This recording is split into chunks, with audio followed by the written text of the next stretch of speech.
میں اس کے چند آرٹیکل آپ کے سامنے پڑھ دیتا ہوں۔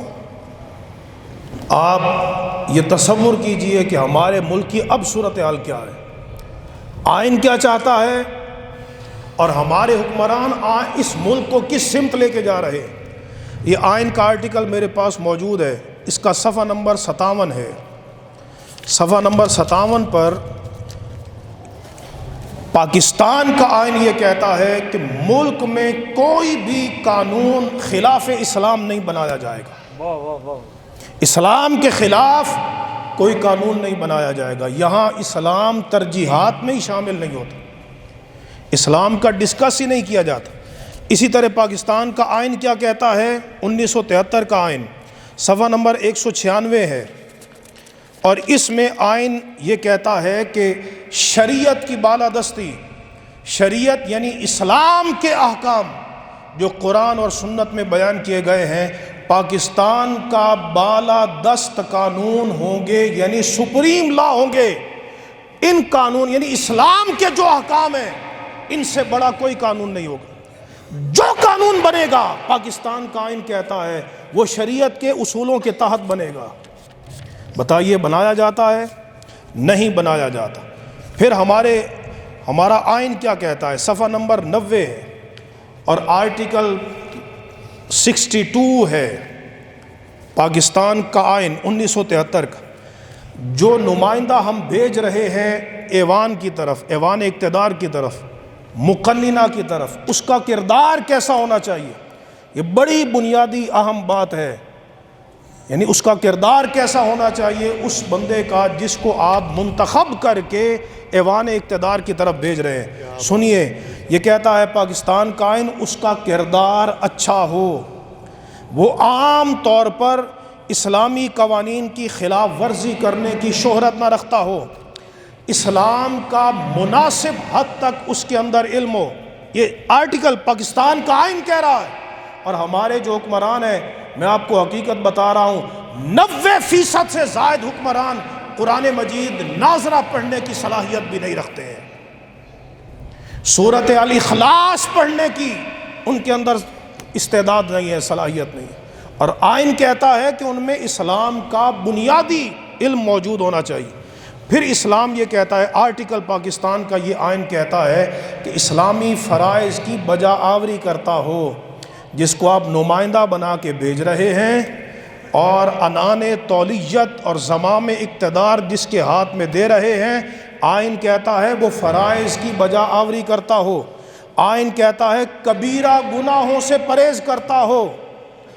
اور ہماری جو 2 سال پہلے ایک رپورٹ آئی تھی، ہمارے ایوان اقتدار میں، پارلیمنٹ میں، مقننہ میں 50% سے زائد جو ہمارے ایم این ایز ہیں وہ منشیات کے عادی ہیں، شراب نوشی کے عادی ہیں، زنا کے دل دادا ہیں، بلکہ سمگلر ہیں اور مجرموں کے سہولت کار ہیں۔ اور یہ بات یاد رکھیں، ہم سے بھی پوچھا جائے گا اس بارے میں۔ جب آپ ووٹ کی پرچی ڈالتے ہیں، ووٹ کی پرچی یہ معمولی چیز نہیں ہے، کم از کم پاکستان کی خیر خواہی میں آپ اتنا تو حق ادا کر سکتے ہیں کہ حکیم صاحب یہ دیکھ لیں کہ یہ بندہ بد کردار تو نہیں ہے، اس کا ماضی اس کی کرپشن پہ تو گواہ نہیں ہے۔ حضرت عمر فاروق اعظم رضی اللہ تعالیٰ عنہ جب کسی کو کسی علاقے کا گورنر مقرر کرتے تھے، اس کے اثاثے لکھ لیتے تھے، اثاثے۔ اگر اس کے اثاثے بڑھ چکے ہیں تو آپ اسے معزول کر دیتے تھے۔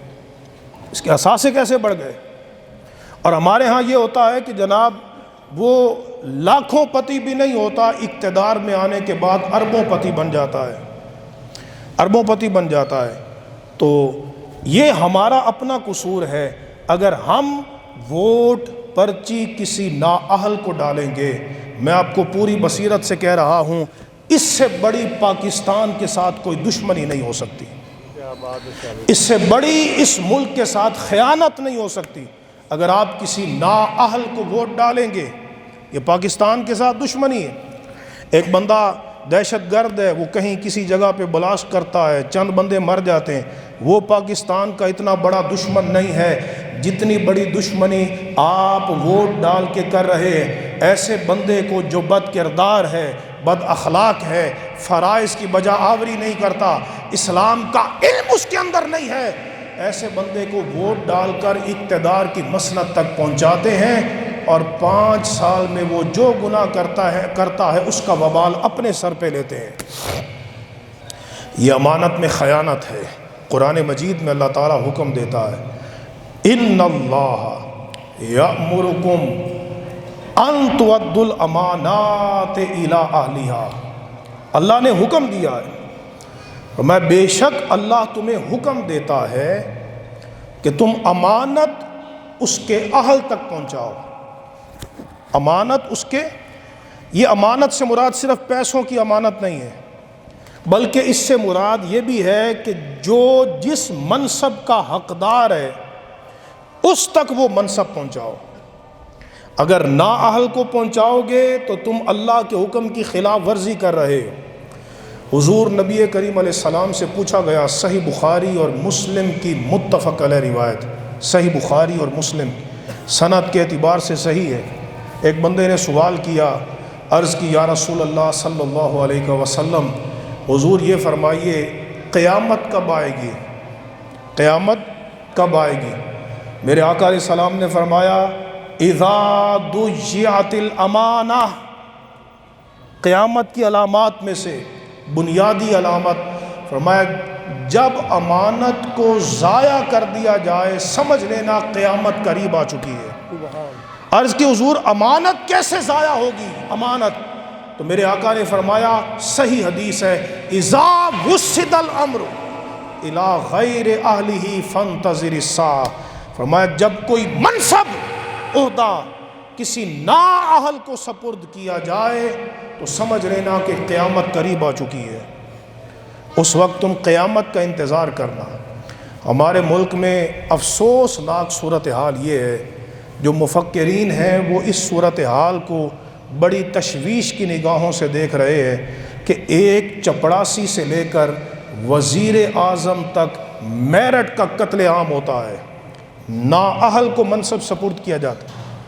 وہ کیا ہوتا ہے جی؟ پیسہ چل جاتا ہے، رشوت چل جاتی ہے، سفارش چل جاتی ہے، جو اہل ہیں وہ محروم رہ جاتے ہیں، جس کے پاس سفارش نہیں، جس کے پاس پیسہ نہیں کہ وہ رشوت دے، وہ محروم رہ جاتا ہے بالعموم، الا ماشاء اللہ کچھ اچھے بھی ہیں۔ لیکن میرٹ کا قتل عام ہو رہا ہے، جس کو اللہ نے قرآن میں فرمایا ہے کہ اللہ تمہیں حکم دیتا ہے کہ تم امانتوں کو اس کے اہل کی طرف پہنچاؤ۔ اب بتائیے جو بندہ کروڑوں اربوں لگا کر رشوتیں دے کر ایوان اقتدار تک پہنچا ہے، آپ اس بندے سے دیانتداری کی کیا امید کر سکتے ہیں؟ کوئی امید ہے؟ جو کروڑوں دے کر، اربوں دے کر، رشوتیں دے کر وہ جناب اقتدار کی مسند تک پہنچا ہے، اس سے کیا امید ہے کہ وہ جناب وہ دیانتداری سے کام کرے گا، وہ قومی امانتوں کو لوگوں تک پہنچائے گا، وہ کرپشن نہیں کرے گا؟ کیا امید کی جا سکتی ہے؟ اور ہم دیکھتے ہیں وہ آ کر دونوں ہاتھوں سے لوٹتے ہیں قومی خزانے کو۔ وہ جو کروڑوں انہوں نے لگایا تھا وہ انویسٹ کرتے ہیں، انویسٹ، اور کروڑوں لگا کر اربوں نکال لیتے ہیں اور ان کی نسلیں بیٹھ کر کھاتی ہیں۔ یہ اس ملک کے ساتھ ظلم کیا جا رہا ہے، اور پاکستان کا آئین یہ کہتا ہے کہ ایسا بندہ جو کبیرہ گناہوں کا مرتکب ہے وہ پارلیمنٹ کا حصہ نہیں ہو سکتا۔ پھر پاکستان کا آئین یہ کہتا ہے کہ وہ جو آئین وہ ایوان اقتدار میں بیٹھنے والا ہے وہ دیانتدار ہو، وہ نیک ہو، وہ سمجھدار ہو، وہ امین ہو، امانت دار ہو۔ اور یہ لفظ بڑے توجہ طلب ہیں، آئین کہتا ہے کہ وہ جو اقتدار کی مسند پہ بیٹھنے والا ہے وہ فضول خرچ اور عیاش نہ ہو، فضول خرچ نہ ہو، عیاش نہ ہو۔ اور ہمارے جو حکمران ہوتے ہیں اس میں حکمرانوں میں بیوروکریٹ بھی شامل ہیں، اس میں کچھ فوجی بھی شامل ہیں، ہر فوجی نہیں، اس میں جناب ججز بھی شامل ہیں جو قومی ٹیکسوں سے مراعات لیتے ہیں، اپنی عیاشیوں پہ خرچ کرتے ہیں اور ٹیکس کا شریعت کے خلاف اسراف کے ساتھ خرچ کرتے ہیں، جناب ان کا پروٹوکول ہی ختم نہیں ہوتا، افسر شاہی ختم نہیں ہوتی۔ ایک ایک افسر کے ساتھ 10 گاڑیاں ہوتی ہیں، 5 گاڑیاں ہوتی ہیں، گارڈز ہوتے ہیں، ان کے جناب درجنوں نوکر ہوتے ہیں، خدمت گزار ہوتے ہیں، اور وہ جناب کروڑوں اربوں کی کرپشن کرتے ہیں۔ اور پھر کیا ہوتا ہے، IMF سے قرض لے کر اس قوم کے اوپر وہ قرضے ڈال دیتے ہیں، اپنی عیاشی کا بوجھ تمہارے اوپر ڈالتے ہیں، اور پھر ہماری نسلیں گزر جاتی ہیں کہ جو وہ قرضہ اتارتی رہتی ہیں سود کی مد میں، جو سود دیتی رہتی ہیں۔ جب سود بڑھتا ہے، قرضہ بڑھتا ہے، ہمارے اوپر ٹیکس بڑھا دیے جاتے ہیں، پیٹرول مہنگا کر دیا جاتا ہے، کبھی کسی چیز کو مہنگا کر دیا جاتا ہے، اور اللہ اور اس کے رسول کے ساتھ جنگ کو مول لیا جاتا ہے۔ قرآن مجید میں اللہ نے واضح اعلان کر دیا ہے، قرآن مجید میں اللہ تبارک و تعالیٰ ارشاد فرماتا ہے، یا ایھا الذین آمنو، اے ایمان والو، سود کو چھوڑ دو، وَذَرُوا مَا بَقِيَ مِنَ الرِّبَا، سود کو چھوڑ دو اگر تم اللہ سے ڈرتے ہو، اگر تم ایمان والے ہو، اور اگر تم ایسا نہیں کرو گے تو فَأْذَنُوا بِحَرْبٍ مِّنَ اللَّهِ وَرَسُولِهِ، تو پھر تم اللہ اور اس کے رسول کے ساتھ جنگ کے لیے تیار ہو جاؤ۔ پاکستان کا آئین بھی یہی کہتا ہے کہ سود حرام ہے۔ آئین پاکستان صفحہ نمبر 200 یہ میرے ہاتھ میں موجود ہے، اور اس میں یہ شک ہے، یہ آرٹیکل ہے کہ یہ ایک ایسا اسلامی اقتصادی نظام ہے پاکستان میں جو اقتصادیات کے ہر شعبہ سے ربا یعنی سود کا کلی طور پہ خاتمہ کر دے گا۔ بتائیے سود کا خاتمہ ہوا ہے؟ سود بڑھ رہا ہے، سود بڑھ رہا ہے اس ملک میں، جس ملک کو ہم نے اسلام کی بنیاد پر لی، اس ملک میں بے حیائی بڑھ رہی ہے، اور پاکستان کا آرٹیکل کہتا ہے کہ حکمرانوں کی ذمہ داری ہے کہ وہ ملک سے فحاشی عریانی کا خاتمہ کریں۔ پاکستان کا آئین ہے، صفحہ نمبر 198 میرے ہاتھ میں موجود ہے، اور اس میں یہ بات ہے کہ فحاشی اور بے حیائی کو دور کرنا اور غیر اخلاقی حرکات کے خاتمے کے لیے حکومت قانونی اور انتظامی اختیارات کا سختی کے ساتھ استعمال کرے۔ آرٹیکل کہتا ہے، آئین کہتا ہے کہ حکومت اپنے وسائل اور اپنی طاقت کا استعمال کر کے فحاشی کا خاتمہ کرے، عریانی کا خاتمہ کرے، غیر اخلاقی حرکات کا خاتمہ کرے۔